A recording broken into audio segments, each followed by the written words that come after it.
الله وبركاته.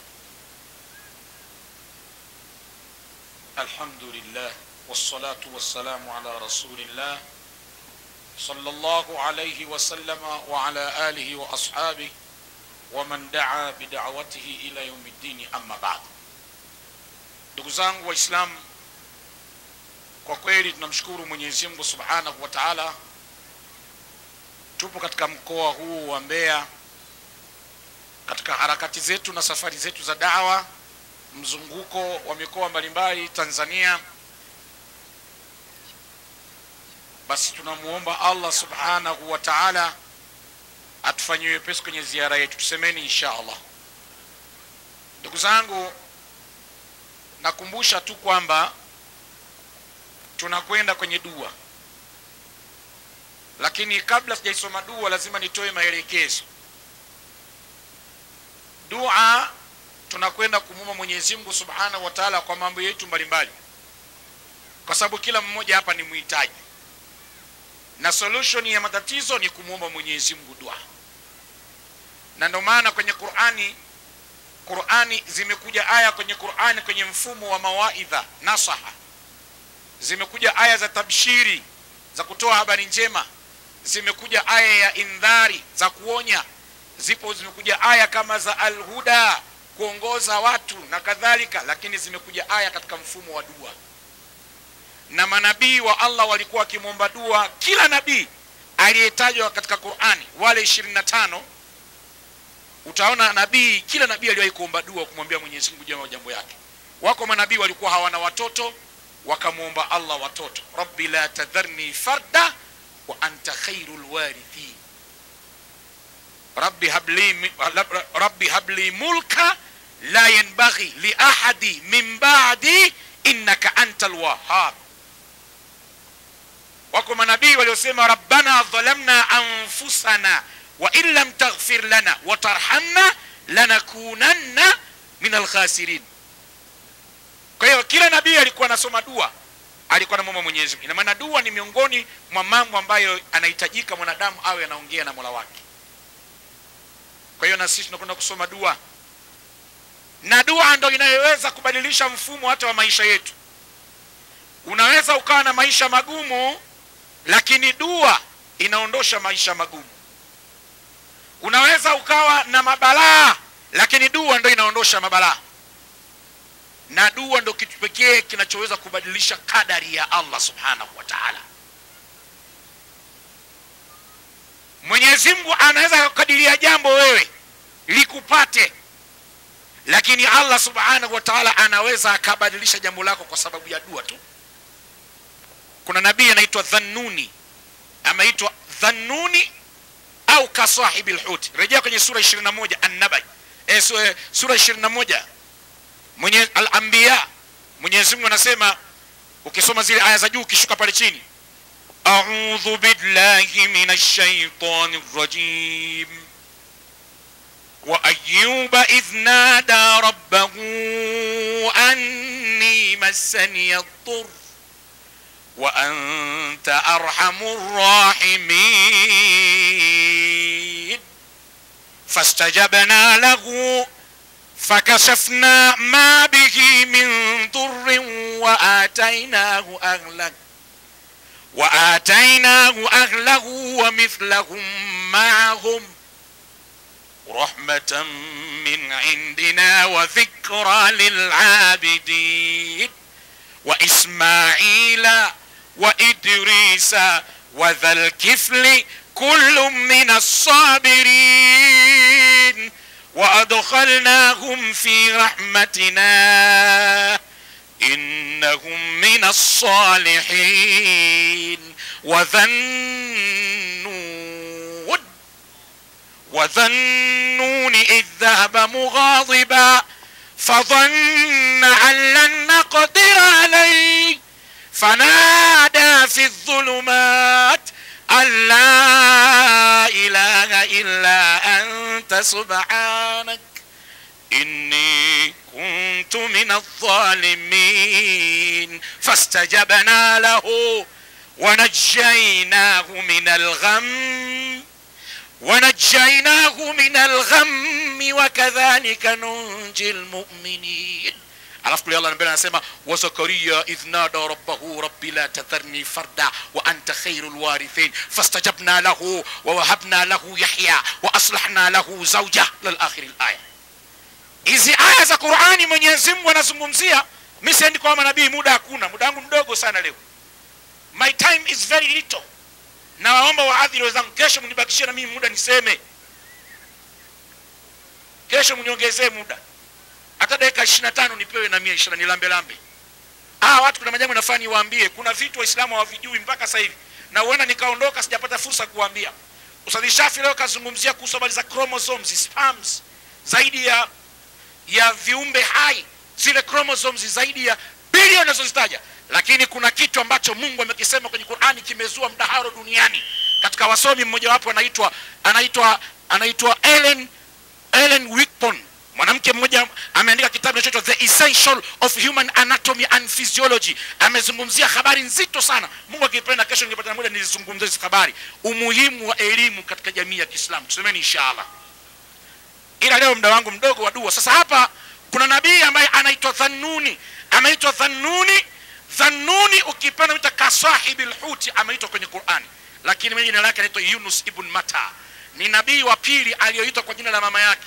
Wa kwanza alikuwa huyu Yunus ibn Matta, wa pili Isa ibn Maryama. Hawa wote wameitwa kwa majina ya mama zao, Isa ibn Maryama na Yunus ibn Matta. Matta ni jina la mama yake. Sasa Mwenyezi Mungu anasema wa dhannuni idh dhahaba mughadiba fadhanna an lan naqdira alayhi fanada fi dhulumati an la ilaha illa anta subhanaka inni kuntu min adh-dhalimin. Yunus alikuwa amekadiriwa na Mwenyezi Mungu, falaula annahu min almusabbihin lalabitha fi batnihi ila yaumi yub'athun. Yunus alikuwa ameshakadiriwa, umo ndo sehemu yako utakapokaa, samaki mmezi akamezwa. Lakini Yunus, kadari ya Mwenyezi Mungu aliyoivunja kadari yake, ameivunja Allah kadari ya Yunus kwa dua. Na dua hii ndo Yunus ndo ile aliyoisema subhanaka la ilaha illa anta subhanaka inni kuntu min adh-dhalimin. Hayo maneno nayo na wewe unaona madogo, lakini ndo hayo. Mtume Muhammad anasema da'wata dhinnuni idh da'a biha rabbahu wa huwa fi batni al-huti subhanaka la ilaha illa anta subhanaka inni kuntu min adh-dhalimin. Anasema Mtume Muhammad sallallahu alaihi wasallam dua aliomba Yunus ibn Matta wa huwa fi batni al-hut, akiwa kwenye tumbo la samaki. Dua gani? Ile la ilaha illa anta subhanaka inni kuntu min adh-dhalimin. Dua ambayo hayo maneno aliyosema Yunus, hayo hapana mola apasaye kuabudiwa kwa ukweli isipokuwa ni wewe Allah, na mimi Allah nilikuwa miongoni mwa waliodhulumu nafsi zao. Ya Rabbi nisamee mimi, nisamee Allah, nimekosea, nimeidhulumu nafsi yangu. Mtume anasema idhaa biha muslimin fastajaba lah. Dua hii akiomba Muislamu yoyote, Mungu anamkubalia kile anachomuomba Allah. Ndo dua iliyovunja kadari ya Allah. Kwa hiyo Allah anaweza kutoa kadari yake akaivunja kwa kupatia nguvu ya nini? Nguvu ya dua. Nguvu ya dua. Kwa hiyo usidharau dua. Unapoomba dua ukainua mikono, usiwe na mashaka, usiwe na wasiwasi, na usiseme ya kwamba uenda mimi sijui, maana mimi mtu ambaye wakukosa tu, nishaomba madua mwingine anasema nishamaliza mashehe wote, nimemaliza mashehe, Mungu hajanikubalia. Hawa ndio watakubaliwa leo? Haya, acha nijaribu. Tendo la kusema tu acha nijaribu tayari ushakosa. Mwenyezi Mungu hajaribiwi. Kuwa makini na usimame kumwomba Mwenyezi Mungu ukiwa na yakini kabisa. Tena Mtume anasema akiomba Muislamu kwa dua hiyo kumuomba Mwenyezi Mungu chochote kile Allah, tena sema shay'in qattun, kitu chochote kama Allah atakupatia. Na dua ndio inaweza kubadilisha maisha yako. Dua zitaombwa, nchi itapata amani kama dua zitaombwa. Na ndio maana sisi watu wa dini, mashehe, tunatakiwa sana tutumie nafasi yetu kwenye majukwaa, kwenye misikiti, tumuombe sana Mwenyezi Mungu ili Mwenyezi Mungu aidumishe amani ya nchi yetu. Ni wajibu wetu.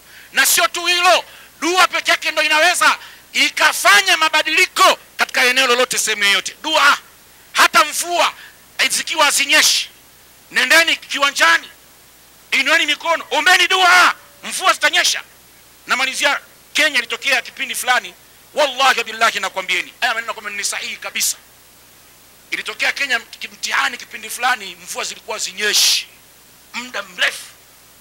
Wakasimama wenzetu wa Kristo, wakaitana, wakaenda kwenye maviwanja na makanisani, wakaomba sana. Zikapita wiki mbili, mvua haijanyesha. Simaanishi kama Wakristo wakiombaga dua zikubaliki, na wanabarikiwaga, Mungu anawapaga mambo yao, kwa sababu Mungu ni wetu wote, tumelana sawa. Lakini Mwenyezi Mungu kuna watu ambao kuna special, kuna watu wake maalum, au wakiinua mikono kwa Mungu kimuomba, basi Mungu moja kwa moja anajibu pale pale. Lazima tuelewane.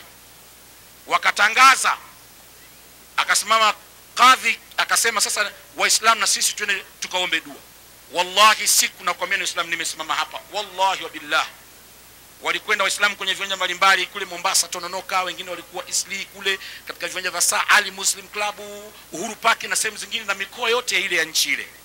Waislamu wameomba dua kuanzia saa 2 asubuhi. Wapo kwenye viwanja, pigwa dua sawa sawa. Kufika magharibi ilishuka mvua ya maajabu ambayo haijawahi kuonekana katika nchi ile. Ikaanza kung'oa madaraja, inaondoka na nini na kadhalika. Kwa hiyo Waislamu tuwe na yakini tunapomwomba Mwenyezi Mungu Subhanahu wa Ta'ala. Uwe na yakini. Dua ndio inaweza ikabadilisha maisha, na dua ndio inaweza ikabadilisha matatizo mbalimbali katika jamii kwa ujumla. Lakini pia tutaiomba dua kuiombea nchi yetu ya Tanzania. Mungu endelee kuidumisha amani, na Mwenyezi Mungu ajalie inshallah Taala tuweze kupita kipindi hiki cha uchaguzi unachokuja kwa salama na amani biidhnillah tabaraka wa taala. Kwa hiyo Waislamu, naomba sasa tuchukue maji yetu, wale ambao wamekuja na maji. La sharika laka, uliza mara 3 alafu funga hayo maji yako.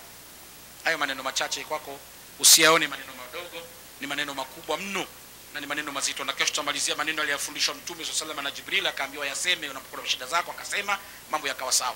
Lakini pia tutatumia maneno ambayo aliyasema Nabii Allah Dhannuni kumwambia Mwenyezi Mungu kipindi kwa na shida zake, kubadilisha kadari ya Allah, na Allah haya tutafanya kesho inshallah taala. Funga maji yako, weka sehemu salama. Hayo maji ukirudi nyumbani kahifadhi sehemu nzuri, ila naomba kesho maji yako rudi nayo, kwa sababu kesho tutafanyia ile dua kubwa ya kutizama katika maji yako. Wacha yakalale nyumbani kwako.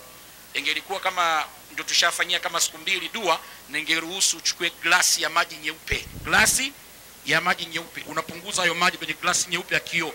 Alafu tufika nyumbani kwako, nenda kaweke kwenye kona ya chumba chako kule unapolala kule, kwenye kona pale kaweke. Iache wazi ile glasi, alafu subiri asubuhi. Ukikuta glasi mbadilika, maji yamekuwa meusi, nitakutafsiria maana yake nini. Ukikuta yamekuwa mekundu, maana yake nini. Kuna siri kubwa sana maji yanapokaa hivyo. Ndio maana Mtume sallallahu alayhi wasallam anasema funikeni vyombo vyenu. Mnapata vizuri yani maana yake kusudia mambo ya vyombo vya maji, vyakula. Msikia vizuri, kuna siri kubwa. Allahumma amin. Naomba tucheke amin. Allahumma anta rabbuna la ilaha illa anta وحدك لا شريك لك الحنان المنان بديع السماوات والأرض ذا الجلال والإكرام ندعوك اللهم كما أمرتنا فاستجب لنا كما وعدتنا إنك لا تخلف الميعاد إنك لا تخلف الميعاد إنك لا تخلف الميعاد اللهم جملنا بالعافية والسلامة وحققنا بالتقوى والاستقامة وأعذنا من موجبات الندامة فإنك أنت ربنا حقا لا إله إلا أنت وحدك لا شريك لك يا رب العالمين اللهم إنا نسألك بأن نشهد أنك أنت الله لا إله إلا أنت الأحد الصمد الذي لم يلد ولم يولد ولم يكن له كفوا أحد اللهم إنا نسألك بأن نشهد أنك أنت الله لا إله إلا أنت الأحد الصمد الذي لم يلد ولم يولد ولم يكن له كفوا أحد دعوناك يا ربي كما أمرتنا فاستجب لنا كما وعدتنا إنك ربنا لا تخلف الميعاد ربنا ظلمنا أنفسنا وإن لم تغفر لنا وترحمنا لنكونن من الخاسرين ربنا ظلمنا أنفسنا وإن لم تغفر لنا وترحمنا لنكونن من الخاسرين اللهم تقبل دعاءنا واسمع نداءنا واشف مرضانا لا تدع ذنبا في مقامنا هذا إلا غفرته ولا هما إلا فرجته ولا مريضا إلا شفيته ولا مريضا إلا شفيته ولا مريضا إلا شفيته ولا دينا إلا قضيته ولا عيبا إلا سترته يا رب العالمين يا أرحم الراحمين اللهم اغفر للمؤمنين والمؤمنات والمسلمين والمسلمات الأحياء منهم والأموات برحمتك يا أرحم الراحمين يا الله tunakuomba tufungulie milango ya khairi na baraka tusamehe makosa yetu wasamehe wazazi wetu waliotangulia mbele yako jalia makaburi yao yawe riyadhu min riyadhil janna. Ondoa mchanga mzito kwenye makaburi yao, zipumzishe nyoyo zao ya Rabbi, roho zao kwa dua hii ya watoto wao tunaowaombea. Ya Rabbi, wasamehe mashekhe wetu waliotangulia mbele ya haki. Ya Rabbi, wapokee mashekhe wetu kwa kazi kubwa waliyofanya kuutangaza Uislamu, kusomesha. Ya Rabbi, tunakuomba wafungulie makaburi yao yawe riyadhu min riyadhil janna. Ya Allah, wape baraka wazazi wetu ambao bado wako hai, wape afya ya rabbal alamin, waondoshe maradhi wenye maradhi, waondoshe mitihani wenye mitihani wazazi wetu. Ya Rabbi, tunakuomba kila mzazi wetu mwenye misukosuko, Allah muondoshe misukosuko, awe ni baba awe ni mama, kwa utukufu wako ya rabbal alamin. Ya Allah, tunakuomba na sisi tufungulie milango ya utafutaji wa riziki. Fungua Allah milango ya utafutaji wa riziki, ondosha ugumu katika utafutaji wetu wa riziki, tufungulie ya Mannanu ya Hannanu. Tunakuomba Allah kwa huruma yako, sisi Allah ni waja wako, hatuna wa kumpelekea matatizo yetu isipokuwa ni wewe. Tunaondosha mabalaa ambayo Allah yanayekuja huko mbele yapeleke mbali, yasiweze kufika na kutufikia ya rabbal alamin, na yale ambayo yanaandaliwa mabalaa juu yetu Allah yapeleke mbali, mabalaa hayo yasitufike kwa sababu hakuna mola isipokuwa ni wewe. Ya Allah, jalia salama katika nchi yetu hii, wape salama viongozi wetu. Ya Rabbi, nchi yetu iende kwa amani na salama, tuishi Allah, tuitule matunda yako kwa sababu hakuna mola isipokuwa ni wewe.